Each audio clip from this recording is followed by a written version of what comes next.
Magandang buhay mga ka-auntie. Magtatanim ulit tayo dito ng kamatis. Sa mga gilid-gilid na lang tayo magtatanim.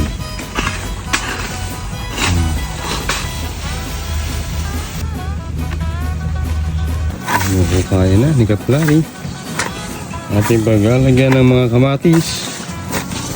Kamatis at saka talong. Kamatis pala at saka talong. Pwede na. Tatanim na nga si Kaote. Kaote, ano una mong tinatanim? Ano na kamatis? Kamatis ba yan, Kaote? Ano ka? Buhol na yung ugat ko. Pag ganyan. Ano ah? May ugat oh. Nakakapit na, oh. ano? Oh.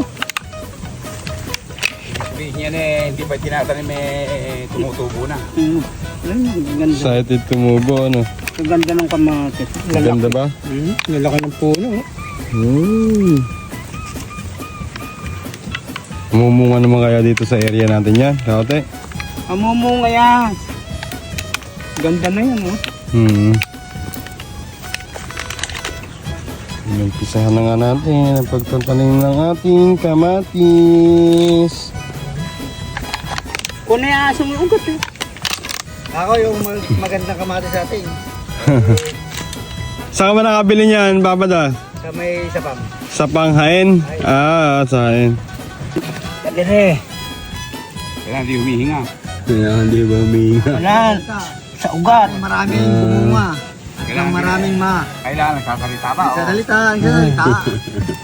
Kailangan marami kang bungay. Yan. Ganun pala. Huwag kailangan ugat ang pakapitin talaga sa lupa. Ano. Saka, kailangan sa ugat ang hawak. Paano dilig niya, Kaote? Hindi masyadong dinidilig ito. Isang beses ang araw, gano'n? Hindi. Kailangan, pag ganyan basa, wag. Huwag muna. Oo, yaan mo muna siya. Kukunin yan. Kukulapuin. Ano ka? Kukulapuin nga. Masisira. Oo, mamamatay. Ganun pala, oh.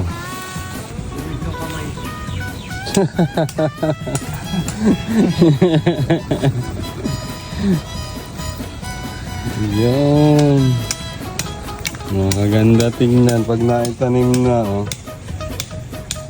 Si Boss A, nagtatanim na rin ng ating kamatis.